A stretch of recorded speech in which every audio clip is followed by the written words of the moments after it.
The Night of the Whistling Winds.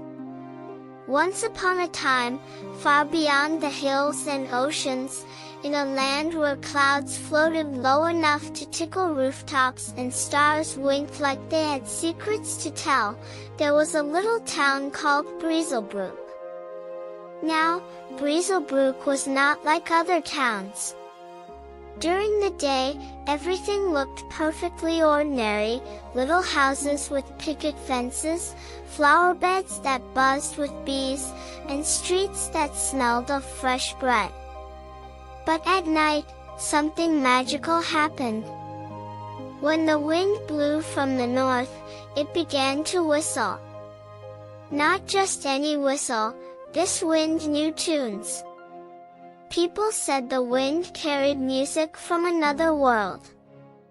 The songs were soft, swirling melodies that danced through tree branches and rippled across lakes.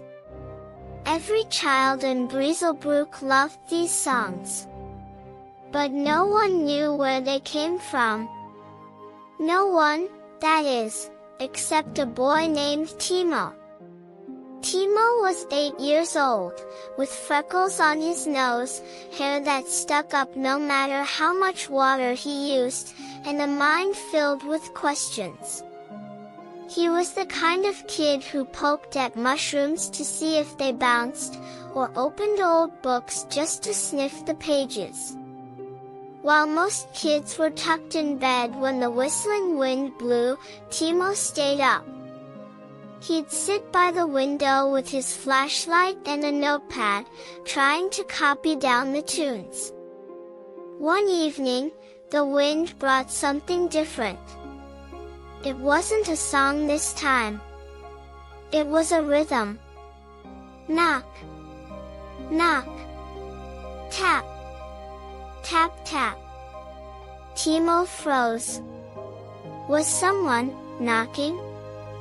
He tiptoed outside in his slippers, following the sound down the street, past the bakery, past the library with the owl-shaped door knocker, all the way to the old greenhouse on the edge of town.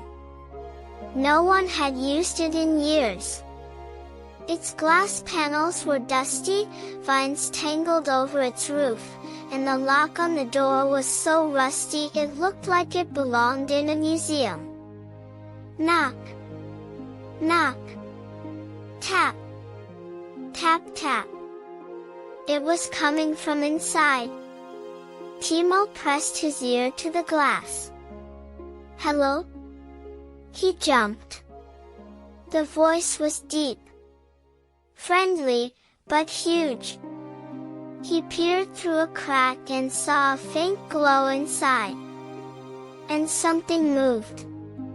Something big.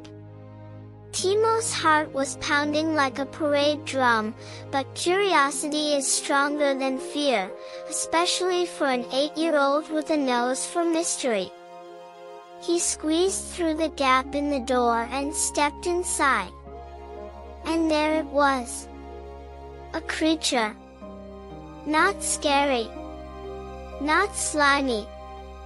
Just unexpected. It looked like a cross between a cloud and a cat. Its body was soft and puffy like a pillow, but it had whiskers that sparked gently with light, and eyes the color of candle flames. Been waiting for you, the creature said with a grin. You know me? Timo asked. Not yet. But I know what you are. You're a listener. Timo blinked. A what? A listener, said the creature, floating closer. Someone who hears things others miss. Whistling winds, ticklish stars, trees that sigh when no one's watching. Breezlebrook needs listeners. Timo's mouth was a perfect O. You've heard the wind songs, haven't you? The creature asked.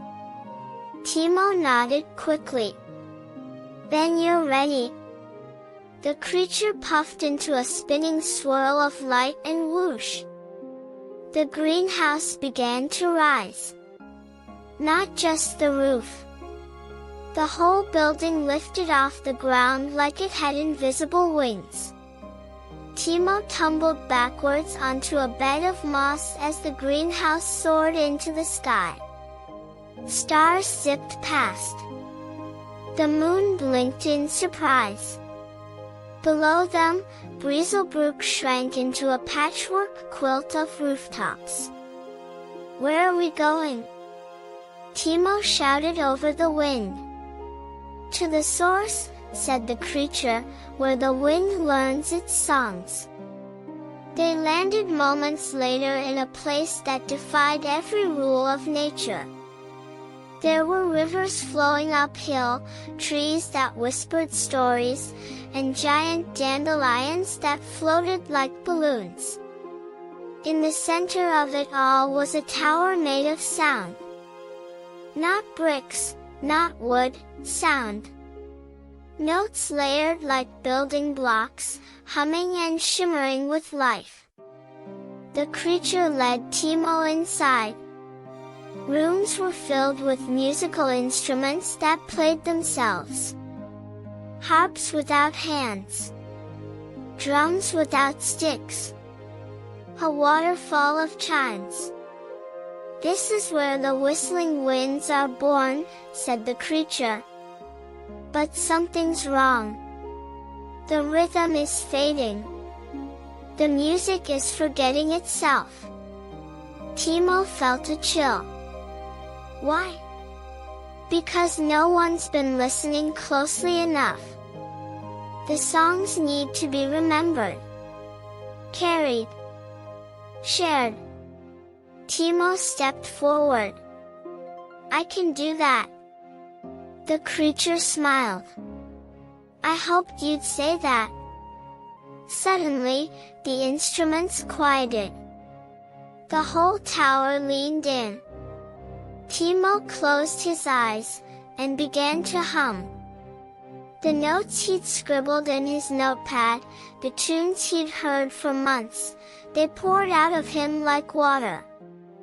The tower lit up. One by one, the instruments joined in, building the song higher and higher until it filled the sky. Back in Breezlebrook, every window glowed. People woke gently, not afraid, just amazed. Children sat up in bed, smiles on their faces. Timo's song reached every corner of the town. And from that day on, the wind never forgot its music. Timo returned home, the creature waving goodbye as the greenhouse landed softly behind his house, now his secret studio of songs. And every time the wind whistled, every child knew, someone out there was listening. Good night, little listeners. We'll meet again on the next wind.